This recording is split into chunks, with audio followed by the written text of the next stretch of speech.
তো আজকে আমি আমার বাইকটারে ফার্স্ট সার্ভিস দিতে যাবো, অর্থাৎ এর আগে এটার কোনো সার্ভিস দেওয়াই হয় নাই। কোম্পানি থেকে যেভাবে আমার বাইকটা দিছিল আমি ওইভাবেই চালাচ্ছিলাম, মানে টোটালি কোম্পানি থেকে যখন আমার বাইকটা দিছিল তখন আমার বলছিল যে ভাই সর্বোচ্চ 500 কিলোমিটার চালানোর পরে বাইকটাকে অবশ্যই প্রথম সার্ভিস দিয়ে নিবেন। কিন্তু প্রথম সার্ভিস দেওয়ার জন্য যে জিনিসপত্র দরকার হয় সেই জিনিসপত্র আমি পাই নাই। এরপর আমার মাথায় একটা প্ল্যান চলে আসে যে আমি যদি 500 কিলোমিটারের বেশি চালাই তাইলে কি আমার বাইকের কোনো ক্ষতি হবে কিনা। তারপর ধীরে ধীরে ধীরে ধীরে আমি 500 কিলোমিটার ওভার করে ফেলি। তারপরেও রোজার ভিতরে যখনই কল দিচ্ছিলাম যশোর রয়্যাল এনফিল্ডের সার্ভিসিং সেন্টারে, তখনই তারা আমারে বলে যে ভাই মোবিল ফিল্টার নাই, ভাই মোবিল আসে নাই, ভাই এ নাই ও নাই। তো এত কিছুর পরে আমার সহ্য আসলে না, আমি তাই সরাসরি চলে গেলাম, আমি আর আমার ফ্রেন্ড মিলে ঢাকা ইফাদ মোটরস। একটু দিন থাকতে থাকতে আসছিলাম এবং চেষ্টাই ছিলাম যে করেই হোক আজকেই বাইকটা সার্ভিস দিয়ে আজকেই বাড়ির দিকে ব্যাক করবো। কিন্তু দুর্ভাগ্যবশত এই জায়গায় আসার পর আমাদেরকে ইলিমিনেট করে দেওয়া হয়, কারণ প্রত্যেকদিন বাইকের এত পরিমাণে সিরিয়াল আসতেছে যে আমাদের সিরিয়াল আর ওই দিন পায় না। দুর্ভাগ্যবশত ওই দিন আমাদের ঢাকা থাকা লাগে এবং ওইখানে আমার একজন ভাই ব্রাদার আছে, সে আমারে বলে যে ভাই পরের দিন সকালে যখন আসবেন একটু সকাল সকাল এসে প্রথম সিরিয়ালটা লেখাই দিবেন, এতে করে আর কোনো ঝামেলা হবে না। আর এখানে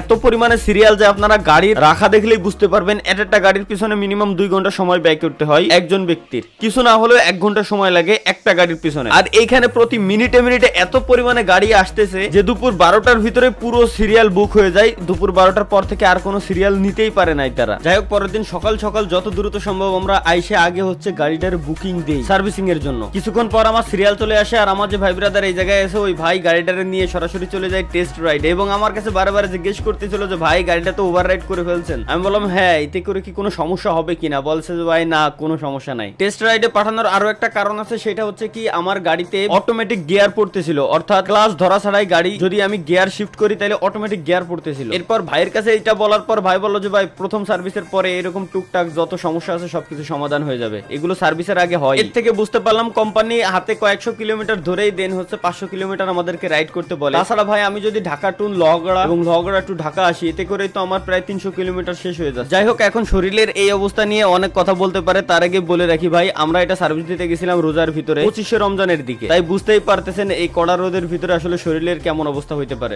টেস্ট রাইড শেষে আমার বাইকটারে সরাসরি নিয়ে আসা হয় গ্যারেজের ভিতর এবং এইখানে রাইখে দেন হচ্ছে এর বাকি যত যা আছে সবকিছু পরীক্ষা করে নেওয়া হয়, এরপর ক্লিন করে নেওয়া হয়। এগুলো দেখলেই বোঝা যায় ভাই প্রফেশনাল সার্ভিসিং সেন্টার এবং নরমাল সার্ভিসিং সেন্টারের ভিতরে পার্থক্য কতটুকু। এরপর একে একে আমার গাড়ির nut Boltu A to Z এদিক ওদিক যত যা আছে সবকিছু খুলে ফেলে দেন হচ্ছে তারা সার্ভিস করার জন্য প্রস্তুতি নেয়। বাট হঠাৎ করে আমার মনে পড়ে যে বাইকের যে অ্যাক্সেসরিজ গুলো ঢাকার ভিতরে ঢুকে যাওয়ার কথা, তো ঢাকার ভিতরে ঢুকছে কিনা এটা দেখার জন্য আমি সরাসরি চলে যাই ইফাদ মোটরস এর দোতলায়। এখানে আসার পর ভাইয়ের সাথে কথাবার্তা বলার পরে জানতে পারি যে অনেকগুলো অ্যাক্সেসরিজ ঢুকছে এবং স্টক প্রায় শেষের দিকে। এরপর আমি মূলত দেখতেছিলাম যে কি কি অ্যাক্সেসরিজ আমার বাইকে ইনস্টল করা যায়। দেন এখান থেকে ফাইনাল করলাম ইঞ্জিন গার্ড এবং লো রাইডার সিট। যদিও বা লো রাইডার সিট লং রাইডের ক্ষেত্রে অনেকটা ভালো না, তারপরও ভাই বাইক চালানোর জন্য আমার ভাই কনফিডেন্স দেবে অতিরিক্ত বেশি। এবং বাকি যে সেফ গার্ড সহ আরো অনেক অ্যাক্সেসরিজ গুলো ছিল, এই অ্যাক্সেসরিজ গুলো আমার বাইকের জন্য স্টক আউট হয়ে গেছে। এবং একই সাথে আমি পাশাপাশি দেখতেছিলাম এখানে বাইকের জন্য যে স্যুট গুলো আছে, হেলমেট গুলো আছে, এগুলোর প্রাইস কেমন। ভাই স্যুটের প্রাইস দেখার পর তো আমার মাথা মুতো হ্যাং। ভার্সন অন স্যুটের প্রাইসই প্রায় 17,000 প্লাস টাকা। তারপর রইলো বাকি হেলমেট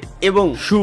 ভাই এই শুয়ের প্রাইস 15,750 টাকা মেবি, বাট কোয়ালিটি যে 100তে 100 এটা ভাই মানতেই হবে। যেহেতু ঈদের আগে তাই প্রায় অ্যাক্সেসরিজ এর স্টক প্রায় শেষ। এর ভিতর বেশিরভাগ অ্যাক্সেসরিজ এর স্টকই শেষ হয়ে গেছে। লো রাইডার সিট মেবি 2 থেকে 3 পিস আছে নাকি মাত্র, তাই বেশি দেরি না করে লো রাইডার সিটটা বুক করে দিলাম। আর হচ্ছে ইঞ্জিন গার্ড আর বাকি যতগুলা ছিল বাকি একটারও আমার বাইকের জন্য স্টক নেই, তাই আর কি হতাশ হয়ে চলে গেলাম ওই দুটা প্রোডাক্টই পারচেজ করে নিচে। এদের কাজের সিস্টেমই টোটালি আলাদা, যে জিনিসটার কাজ করতেছে ওইটা ইনস্ট্যান্ট কমপ্লিট করে দেন হচ্ছে অন্য কাজের ভিতরে তারা ঢুকতেছে। বাট আমি যতবার বাইক মাস্টার সার্ভিস করতে গেছি প্রত্যেকবার দেখছি আগে হচ্ছে বাইকের মোবিলটা ডাউন দেয়, বাট এইখানে দেখলাম টোটালি উল্টা। কিন্তু আমি সব থেকে বেশি অবাক হয়েছিলাম যখন দেখি যে আমার বাইকের ভাই ইনজেকশন দেওয়া হচ্ছে। আমার তো ভাই মানে কেমনে কি ভাই বাইকের ইনজেকশন দেওয়া লাগে। যাই হোক, বাইকের মোটামুটি যতগুলো প্রবলেম ছিল সবগুলো প্রবলেমই প্রায় ফিক্সড। এখনো পর্যন্ত আমাদের যে অ্যাক্সেসরিজ গুলো ছিল অ্যাক্সেসরিজ গুলো লাগানো হয় নাই। তার আগে আমাদের বাইকের ফিনিশিং কাজ শেষ করতে হবে, অর্থাৎ ফার্স্ট সার্ভিস দেওয়ার জন্য তাদের যে সকল দায়িত্বগুলো থাকে, যে সার্ভিস করা দরকার ওই সকল সার্ভিস করা শেষে দেন হচ্ছে তারা আমাদের অ্যাক্সেসরিজ ইনস্টল করে দিবে। ওটা হচ্ছে টোটালি আলাদা, এটার বাইরে। এখন হচ্ছে মোবিল লাগানোর পালা। এখন ভাইয়ের কাছ থেকে আমি জিজ্ঞাসা করছিলাম যে ভাই অন্যান্য জায়গায় তো বাইকের মোবিলটা হচ্ছে আগে ডাউন দেয়, বাট আপনারা পরে কেন দিলেন, এটা জিজ্ঞেস করছিলাম। তখন যখন ভাই এবং আমি একসাথে মিলে আমরা নামাজে গেছিলাম তখন ভাই বলো যে ভাই এটা নামাজের বিরতির কারণে এটা আমরা করছিলাম, এটা আগে ডাউন দিলেও হচ্ছে পরে ডাউন দিলেও হচ্ছে, এরকম কোনো সমস্যা নেই, তবে পরে ডাউন দিলেই নাকি সব থেকে বেশি ভালো হয়। যাই হোক ভাই, সবকিছু শেষে একটা জিনিসই বুঝতে পারলাম যে এক এক জায়গায় এক এক ধরনের রুলস, এক একজন ইঞ্জিনিয়ারের এক এক ধরনের সিস্টেম। যাই হোক, আরেকটা জিনিস আমার বলা বাকি আছে, সেটা হচ্ছে কি আমাদের বাইকে যে মোবিলটা লাগতেছে এটা হচ্ছে টোটাল 1.7 লিটার এবং এটা দেওয়ার পর আমরা টোটাল 10,000 কিলোমিটার বাইক রাইড করতে পারবো। তবে হ্যাঁ, 3,000 কিলোমিটার রাইড করার পর আমাদের বাইকে মোবিল টপ আপ করতে হবে, অর্থাৎ কিছু মোবিল শেষ হয়ে যায়, ওই মোবিলটুকু জাস্ট ঢুকাই নিতে হবে বাইকের ভিতর। এভাবে করে পরবর্তী 6,000 কিলোমিটার চালানোর পর আরেকবার টপ আপ করতে হবে। এইভাবে করে করে আমরা টোটাল 10,000 কিলোমিটার পর্যন্ত এই মোবিল দিয়ে বাইক রাইড করতে পারবো। এখন হচ্ছে আমার ফেভারিট পার্ট, অর্থাৎ বাইকের যে দুটো অ্যাক্সেসরিজ আমি ইনস্টল করার জন্য উপর থেকে পারচেজ করে নিয়ে আসছি। একটা হচ্ছে লো রাইডার সিট এবং আরেকটা হচ্ছে ইঞ্জিন গার্ড। এই দুটো এখন আমাদের বাইকে ইনস্টল করা হবে। এই যে এই বাইকের সিট ছাড়া বাইকটারে দেখতে এমন লাগে, জাস্ট পিছনের সিট থাকলে বাইকটারে দেখতে এমন লাগে। সামনের সিট থাকলে এবং পিছনের সিট খুলে ফেলাই দিলে কেমন লাগে ওটা তো ভাই সবাই দেখছে, বাট পিছনের সিট থাকলে সামনের সিট খুলে ফেলাই দিলে বাইকটারে কেমন লাগে এই যে দেখে নেন। যাই হোক, মোটামুটি প্রায় সবগুলো পার্টস ইনস্টল করা শেষ এবং আমাদের বাইক প্রায় ফুলফিল ভাবে সার্ভিস করা শেষ। এখন প্রশ্ন আসতে পারে যে আমাদের ফার্স্ট সার্ভিসে কত টাকা লাগছে। ভাই অবাক হইলেও সত্য কথা, প্রথম সার্ভিসে আমাদের বাইকটাকে সার্ভিস করাইতে 3500 টাকা লাগছে, যেখানে মোবিল টোবিল সহ আরো টুকটাক যে কাজবাজগুলো ছিল সেইগুলো ফিক্স করে দিছে। এবং এছাড়াও যদি কোনো এক্সট্রা কাজ থাকে সেটাও এই প্রথম সার্ভিসের ভিতরেই। তবে হ্যাঁ, যদি কোনো এক্সট্রা পার্টসের প্রয়োজন হয় সেই প্রাইস আপনাকে বহন করতে হবে, মানে সেই টাকা আপনাকে বহন করতে হবে। এবং এইখানে যে আমি অ্যাকসেসরিজ গুলো লাগাইছি ভাই, অ্যাকসেসরিজের যে প্রাইস পুরো মাথা নষ্ট প্রাইস। ইঞ্জিন গার্ড এবং লো রাইডার সিট এই দিয়ে আমার প্রায় 13-14 হাজার টাকা চলে গেছে। যাই হোক, সবকিছু শেষে এখন হচ্ছে আমাদের বাইকটা রাইড করার পালা। বাইক রাইড করব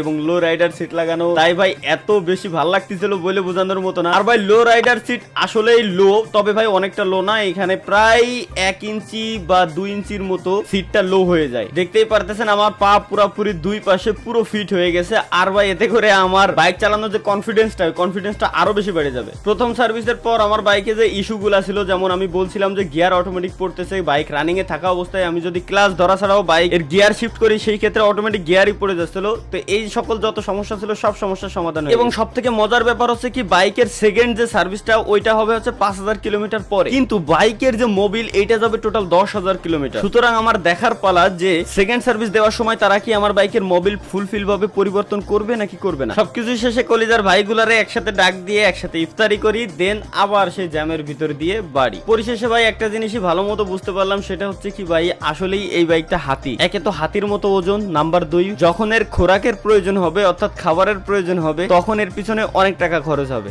এবং নাম্বার 3, যদি কোনো অ্যাকসেসরিজ আমি লাগাইতে চাই অফিসিয়াল গুলা, তো সেই ক্ষেত্রে এই অ্যাকসেসরিজ গুলার প্রাইস অনেক হাই। আফটার মার্কেটে যে অ্যাকসেসরিজ গুলো পাওয়া যায় এগুলোর প্রাইস অনেকটা লো, বাট অবশ্যই কোয়ালিটি মেটার করে। আমার ধারণা অনুযায়ী আপনি যদি বাইকের যতগুলো অ্যাকসেসরিজ আছে সবগুলো অ্যাকসেসরিজ ইনস্টল করতে চান আপনার একটা বাইকে, তো সেই ক্ষেত্রে মিনিমাম আপনাকে 1 থেকে 1.5 লক্ষ টাকা ধরে রাখতে হবে। তারপর আবার এর ভিতরে যদি আপনি জুতা স্যুট এইগুলো অ্যাড করেন তাইলে তো ভাই কোনো কথাই নেই। এবং হ্যাঁ, বাংলাদেশে যে ভার্সনের বাইকগুলো পাওয়া যাচ্ছে, অর্থাৎ আমার যেমন ক্লাসিক 350, এটা হচ্ছে একেবারে লেটেস্ট ভার্সন। এই ভার্সনে সাইলেন্সারের যে আওয়াজটা ধক ধক ধক ধক আওয়াজটা আপনি প্রপার পাবেন না। এর আগের ভার্সন অর্থাৎ পুরোনো ভার্সনগুলোতে ওই আওয়াজটা পাবেন, বাট লেটেস্ট ভার্সনে এই আওয়াজগুলো পাবেন না। আপনি চাইলে অ্যাডজাস্ট করে নিতে পারবেন, যেটার খোঁজ অলরেডি হয়তো পাইছি, আমরাও হয়তো খুব শীঘ্রই করতে যাচ্ছি। তো যাই হোক, আজকের ভিডিও ছিল গাইস এই পর্যন্ত। ভিডিও কেমন লাগছে, ভালো লাগলেও লাইক, খারাপ লাগলেও লাইক। তো থ্যাংক ইউ, দেখা হচ্ছে পরবর্তী ভিডিওতে। সেই পর্যন্ত সবাই ভালো থাকবেন, সুস্থ থাকবেন, আল্লাহ হাফেজ।